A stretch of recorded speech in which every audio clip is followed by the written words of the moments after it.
Okay, welcome back to this OS FS90 reassembly series, part 2. In this series, or this part, what I'm going to do is install my drive gear assembly, front housing, time the engine, and that's probably all we'll get to. There's always a point where when I'm reassembling an engine, sometimes it's very the beginning where I go through and I identify all the screws that I've got. And right here I've got my front housing screws, my rear cover screws, and my head screws. So I just identified them. I don't need them. I'm going to keep these screws out that I'm going to need for this portion of the assembly, reassembly, and that way they're here. So this drive hub or drive gear assembly consists of this disc, this drive gear, a washer, and this screw. So what happens here with this drive gear is it just slides right into place. Now, before I show you that, or do that, let me show you that it's cut out. It has a cutout like that. And that cutout fits into this drive plate. And then that washer and screw stack on here on the other side of the engine. So this is the rear of the engine. I'm going to lubricate that. In fact, let me just hit all these fasteners real quick with a little drop of oil on the tips. And so I'm just going to push this into place, and then we're going to, I guess I can lubricate this too, not like it really needs it, but we will. I'm going to drop this into place with the ridge side facing downward. Drop it into place and then just kind of wiggle it around until I feel it mesh with those flats.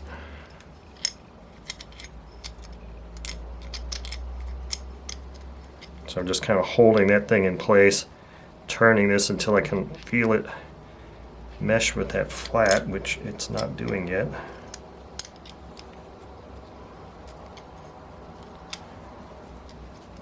Okay, there we go. There. So now what I want to do is I want to drop this washer in there, and then carefully grab my 2.5 millimeter screw and stick that in there and watch my drive gear come out because it just pushed it out. What I think I might do is maybe start turning that in. So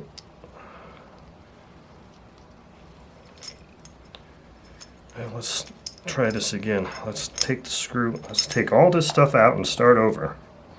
Now that washer came off the screw. This washer can just stay in here. Let's do this again.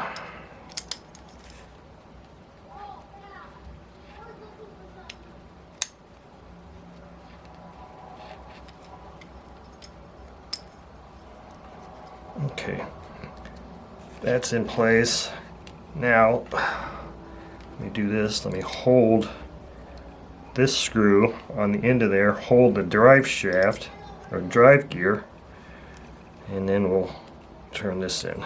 So if I turn this up like this, the camera's going to focus on the end of that wrench. So here I've got that. Now what I'm doing here is I'm just tightening it like this. Now it was a lot of effort, as you saw in the disassembly video, to hold this thing here and loosen that up. So this doesn't have to be super tight. In fact, you probably don't want it super tight. I'm just putting a little bit of torque on there because, again, where's that going to go? It's not going to come off. So that's in place. And I've got my C-clip in here retaining that bearing.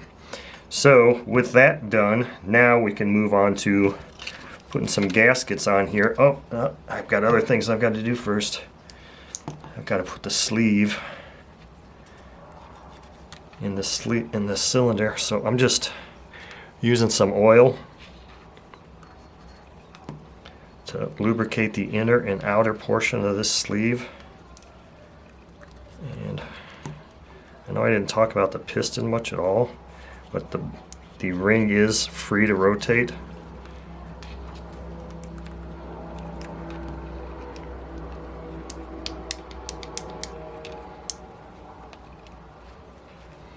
So now what I want to do is, I might have to put this sleeve in first.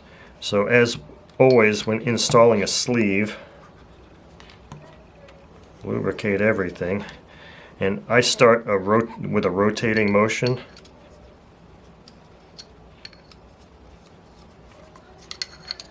Sometimes these things have a tendency to want to get hung up.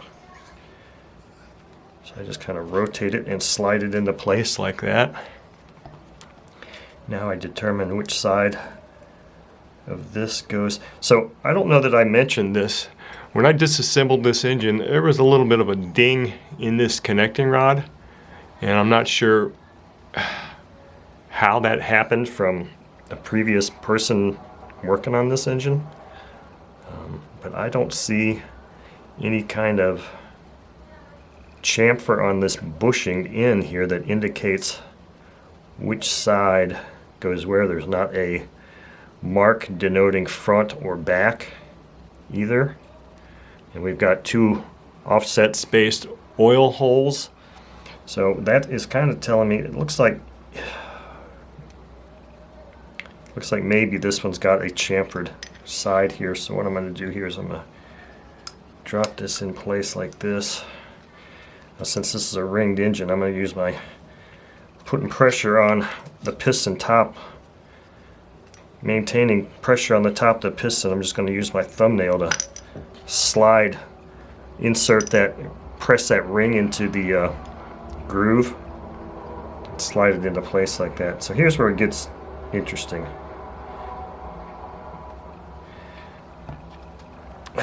Putting this on here like this. So take my two gaskets out. I believe both of these gaskets are identical. I think OS designed it that way, so that's good. So when I install gaskets, I always kind of like to put them on this side with a little bit of oil to kind of act as a glue. Look at this. How beautiful that is.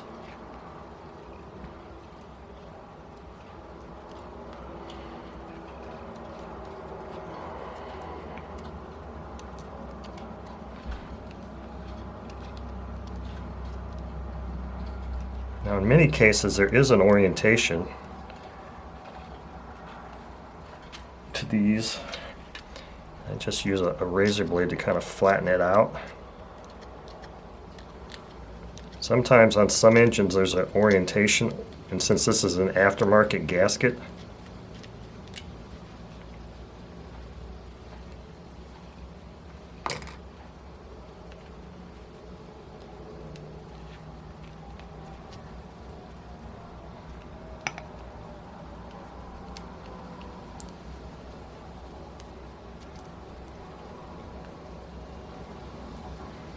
I don't know if there's an orientation with this. It's like these two holes lined up perfectly, and these two were kind of off a bit. So I'm going to see if I can gently pull this up and maybe rotate it 90 degrees. Let's see if that makes any difference here. Using my razor blade to kind of flatten it out.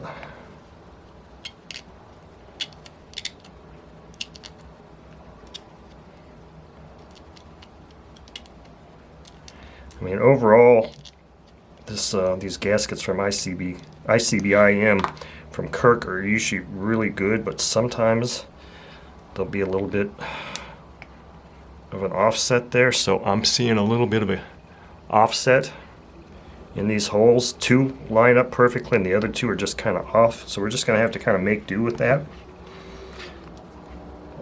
because there's nothing I can do about that at this point. Now what I'm going to do is attempt to line this up here. Now there is an orientation on this front housing. This is the bottom, but it would be easy enough just to simply put this in place and rotate this housing around.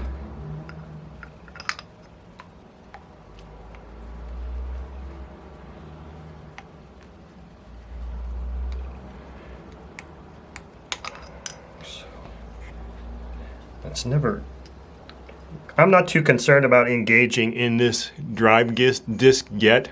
I'm more concerned about getting my connecting or my crank pin in here first, because then I can always just rotate that gear around.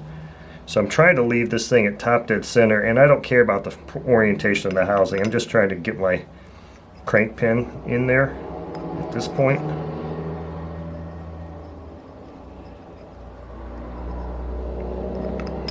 But it's one of those things where, do you have this high enough up?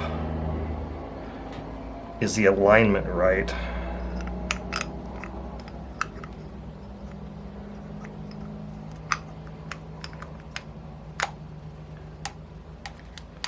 So I'm not on it still. This is kind of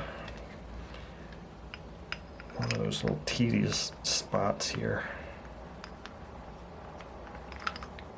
Can't really see from that end. Let's see if I look at it like this. It looks like that connecting rod should be right about the right height. If I can just keep it laying there like that, maybe I just lay it straight down on here.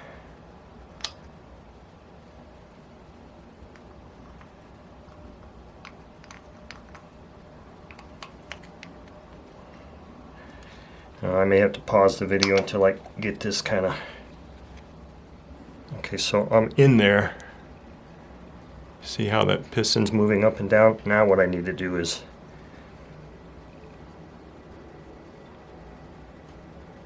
rotate this drive gear until I can feel. So I'm holding pressure this way.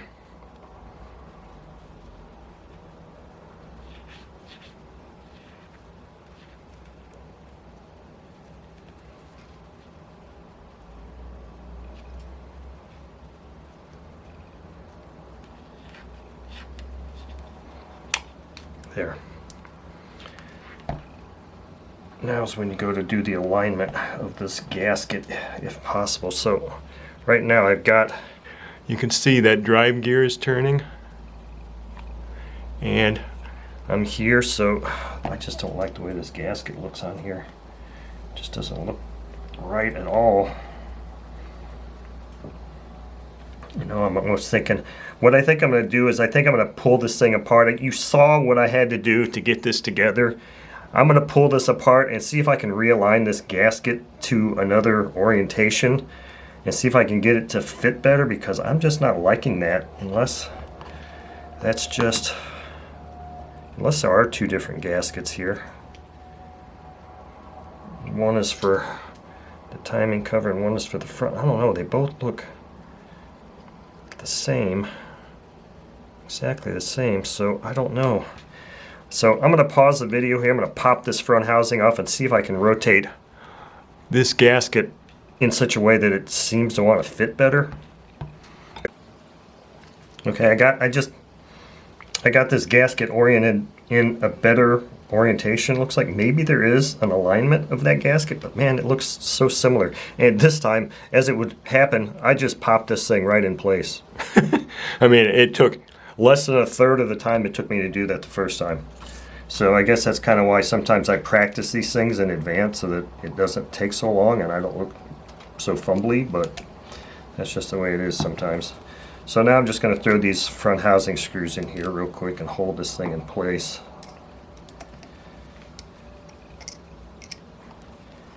That looks a lot better. I don't know what was going on with that gasket. It's almost like only one way was halfway decent. I don't know.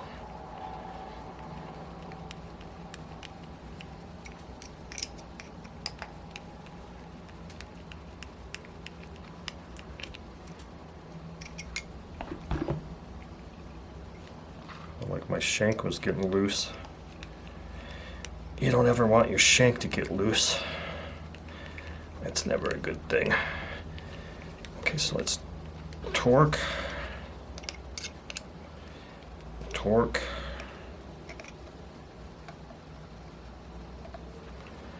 Torque. Torque. So that's done. Alright, there we go. So we got piston movement, we've got drive gear movement. Now all we need to do is time the engine. So I'm going to just put this at top dead center. Now OS engines always like to have their Woodruff key at the bottom or the opposite side of top dead center. So when your Woodruff key is down here, your piston's at top dead center.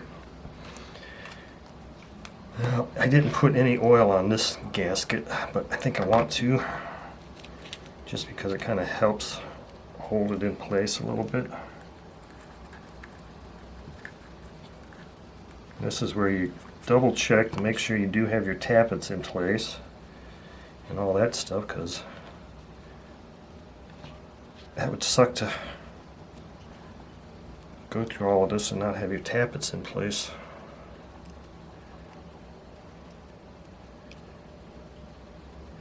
So I'm going to try and see about keeping this gasket down where it needs to be.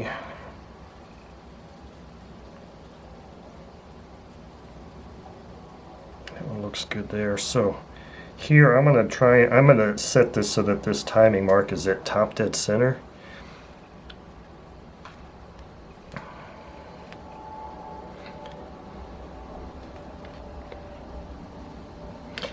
It's nice sometimes if that would line up, if the slot would line up at straight up or straight across, but in this instance it's not. And since there's new bearings in there, it's really easy to rotate around. So I got to really make sure I got a good hold on this thing.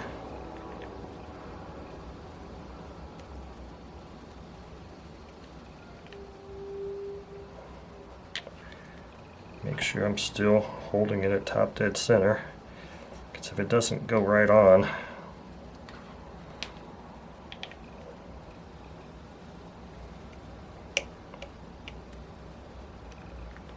let me see, now it doesn't feel like it's going in there, so it's like it's off a hair. This is where it just kind of takes a little bit of skill.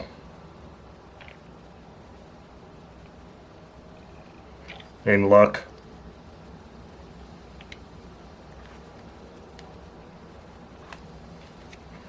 I'm gonna see if I can. The other thing I could do is maybe put a little bit of bearing grease. Just pack some bearing grease in this groove here to hold that thing in place. And kind of eyeball where my screw slot is. I'm going to rotate this gasket around because it looks better that way. So let me get my bearing grease out.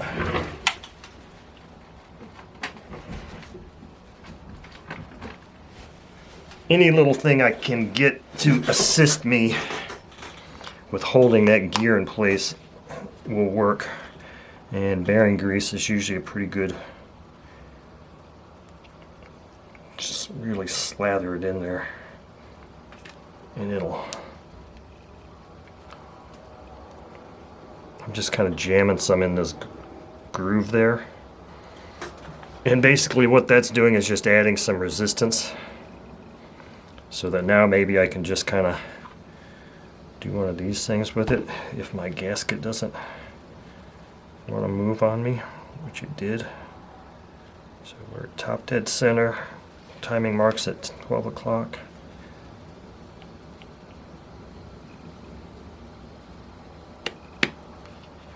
There we go. Now we're hoping the hell that didn't go off by a tooth, and I don't think it did. I think the bearing grease thing helps in that instance, because it's with new bearings like that, it's really easy for them to it's harder to hold that thing because they're so free moving. So I got one screw in place. We're good there.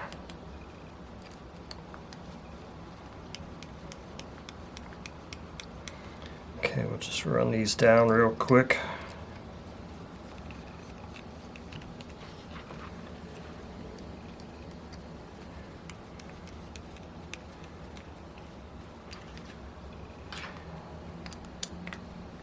Torque.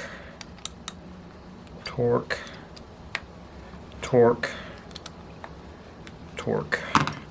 Alright, so in theory, this should be timed and ready to go. And now what I can do here is I can go ahead and just pop my little rear cover on. And now that's where we're going to end it for this portion of the video.